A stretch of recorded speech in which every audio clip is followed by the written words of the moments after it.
प्यारे बच्चों, राष्ट्रीय आय एवं योग्यता आधारित छात्रवृत्ति परीक्षा से संबंधित मानसिक योग्यता के अति महत्वपूर्ण प्रश्नों के साथ प्रैक्टिस हेतु स्टूडेंट्स गुरुदेव चैनल में आपका स्वागत है।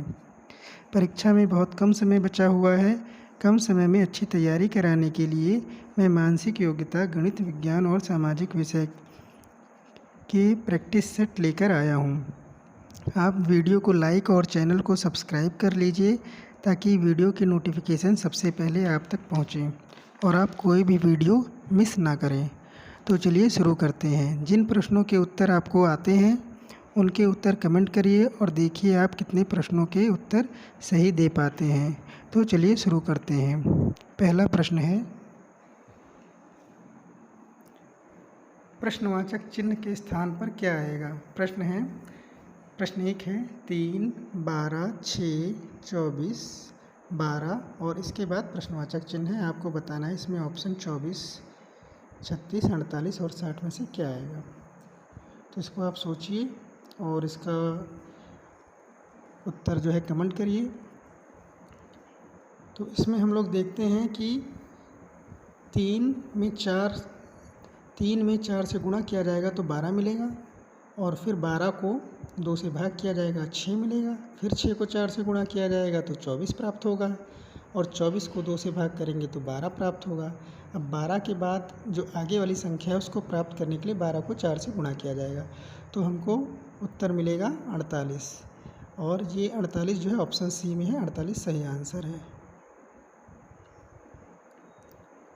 तो चलते हैं नेक्स्ट क्वेश्चन पर। दूसरा प्रश्न है 6, 12, 36, 144 और उसके बाद प्रश्नवाचक चिन्ह है। अगली संख्या आपको बतानी है। तो इसमें इसकी व्याख्या जो है ये दी गई है, हमने दिया है इसको। कैसे हुआ है ये? 6 को 2 से गुणा करेंगे हमको 12 प्राप्त होगा, 12 को 3 से गुणा करेंगे तो हमको 36 प्राप्त होगा, 36 को 4 से गुणा करेंगे हमको 144 प्राप्त होगा। अब 144 को 5 से गुणा करने पर हमको अगली संख्या प्राप्त होगी और 5 से गुणा करने पर हमको 720 प्राप्त होगा जो कि ऑप्शन डी में है। तो दूसरे प्रश्न का सही उत्तर है ऑप्शन डी 720।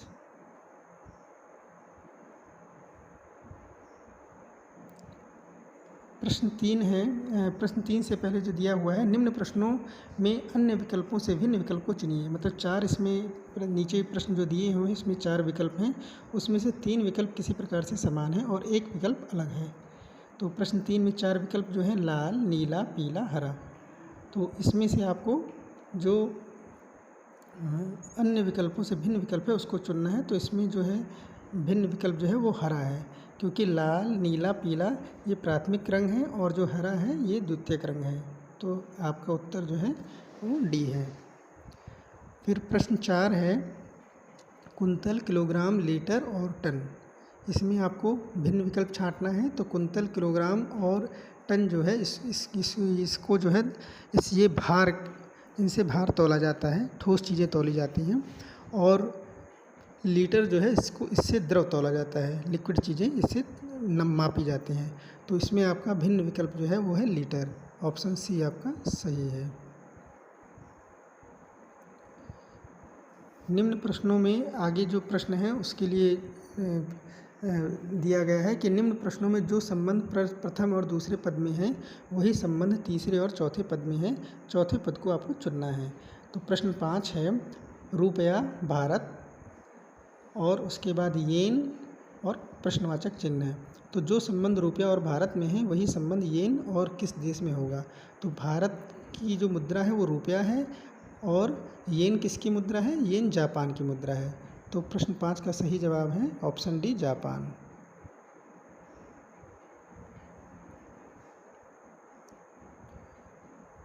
प्रश्न 6 है 12, 30। दो संख्याएं दी गई हैं, 12, 30 है और जो संबंध 12 और 30 में है वही संबंध 16 और किस संख्या में होगा।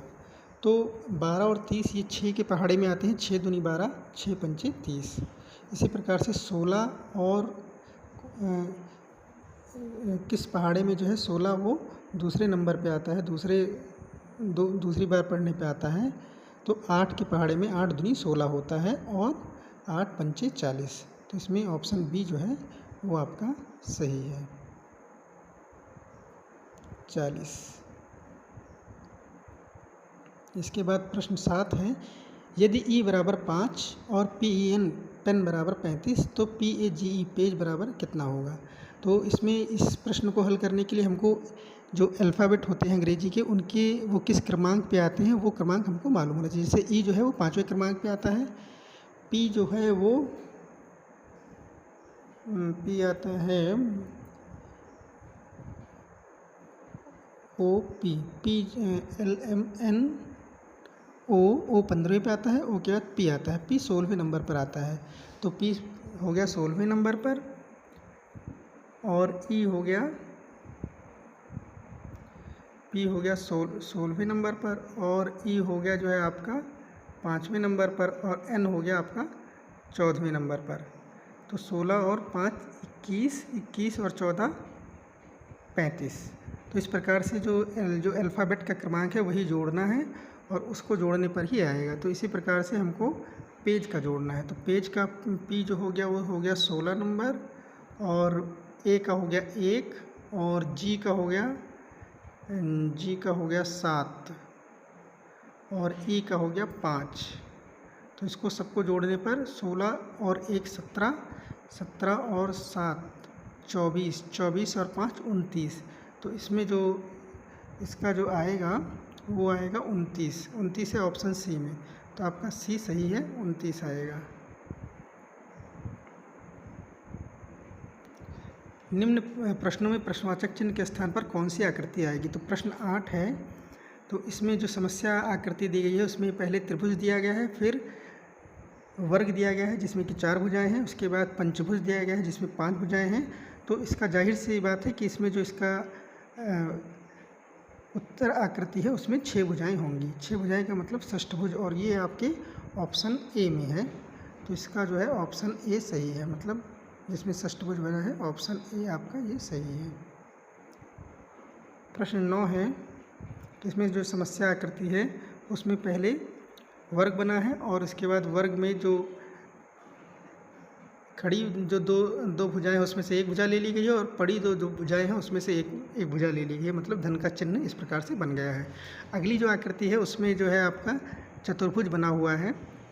तो इसमें भी आपकी जो पड़ी रेखाएं हैं उसमें से एक ले लिया जाएगा और खड़ी रेखाओं में से एक ले लिया जाएगा, तो उसकी उत्तर आकृति आपको प्राप्त होगी और ये हमको प्राप्त होगी ऑप्शन ए में। ऑप्शन ए में ऐसी ही आकृति बन रही है। इसके आगे के जो प्रश्न हैं उसके लिए जो सूचना है लिखा है, निम्न प्रश्नों में संख्याओं में संबंध स्थापित करते हुए प्रश्नवाचक चिन्ह के स्थान पर आने वाली संख्या को चुनिए। तो प्रश्न 10 में 3 त्रिभुज बने हुए हैं, इसमें नीचे 3 और 4 दिया है और ऊपर दिया है 916। अगले त्रिभुज में दिया है नीचे 2 और 3 और ऊपर दिया है 49। इसके बाद त्रिभुज में दिया है 1 और 5 और ऊपर वाला हमको प्राप्त करना है। तो इसमें इसका अध्ययन करने पर पता चलता है कि 3 जो पहले वाले त्रिभुज में 3 है तो 3 के ऊपर 3 का वर्ग लिखा गया है 9 और बगल में जो 4 है 4 का वर्ग ऊपर लिखा गया है 16, तो 916 बन गया है। दूसरे वाले त्रिभुज में भी यही हुआ है, 2 का वर्ग 4 लिखा गया है, 3 का वर्ग 9 लिखा गया है। यही हमको आगे वाले त्रिभुज में करना है। 1 का वर्ग 1 होता है और 5 का वर्ग होता है 25, तो 125 जो है इसका उत्तर होगा, मतलब जो कि ऑप्शन ए में है। ऑप्शन ए आपका सही है। प्रश्न 11 में जो 3 वृत्त दिए हैं और इसमें भी कुछ संबंध है, इसका अध्ययन करने पे पता चलेगा। तो पहले वृत्त में 25 और 17 को जोड़ते हैं तो 42 आता है। तो ऊपर जो वृत्त के दोनों भागों को जोड़ा है 42 आया है और नीचे है 6।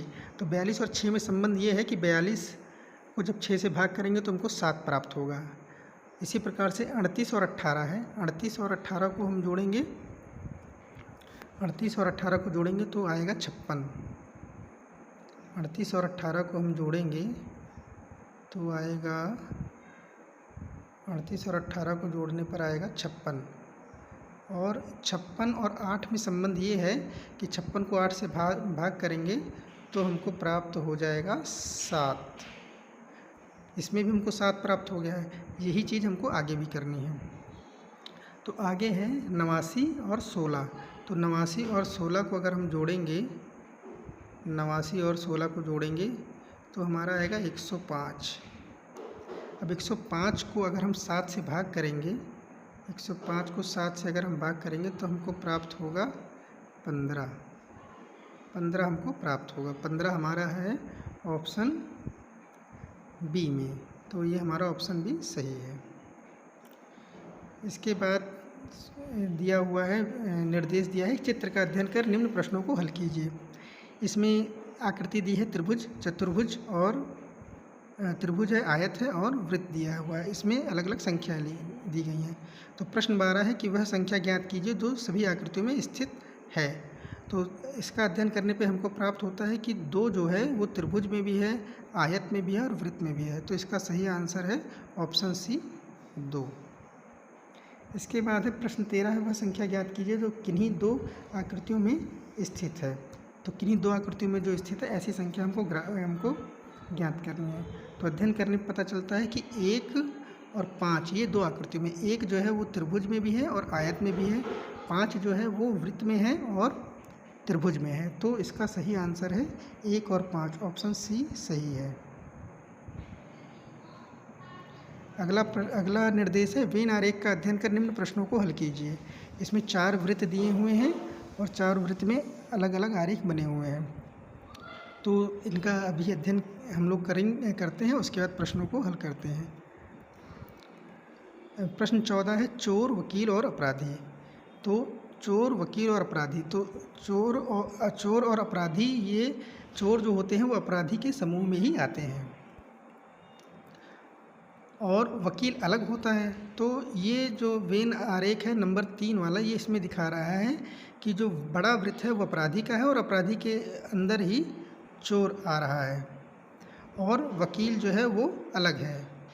ये हमारा जो तीसरे नंबर वाला है ये हमारा सही है, क्योंकि इसमें बड़ा वृत्त जो है वो अपराधी का और अपराधी के अंदर ही चोर भी आते हैं, लेकिन वकील अलग होता है, वकील का वृत्त अलग बना हुआ है। तो हमारा जो प्रश्न 14 है इसमें जो है हमारा सी ऑप्शन सही है, नंबर 3 आरेख इसका सही है। इसके बाद प्रश्न 15 है, प्रश्न 15 है, फूल, कपड़ा, सफ़ेद। तो फूल अलग होता है, कपड़ा अलग होता है, लेकिन कुछ फूल सफ़ेद रंग के होते हैं और कुछ कपड़े सफ़ेद रंग के होते हैं। तो इसका अध्ययन करने पर हमको जो ये हमारा वेन आरेख 2 नंबर वाला है, इसमें आप देखिए इसमें 3 वृत्त बने हैं, लेकिन बीच वाला वृत्त जो है वो सफ़ेद रंग का है, क्योंकि सफ़ेद और दोनों जो किनारे किनारे वाले वृत्त हैं वो एक फूल का है और एक फूल का है और एक जो है वो कपड़े का है और बीच वाला जो है वो है रंग का। ठीक है, तो कुछ कपड़े सफ़ेद रंग के होते हैं, कुछ फूल सफ़ेद रंग के होते हैं। तो ये आपका वेन आरेख नंबर 2 वाला जो है सही है इस प्रश्न 15 के लिए, तो ऑप्शन बी आपका सही है। प्रश्न 16 है, कुत्ता, जानवर, पालतू। कुत्ता, जानवर, पालतू। अब जानवर के अंदर जो है वो कुत्ता आते हैं और अन्य पालतू जानवर भी आते हैं।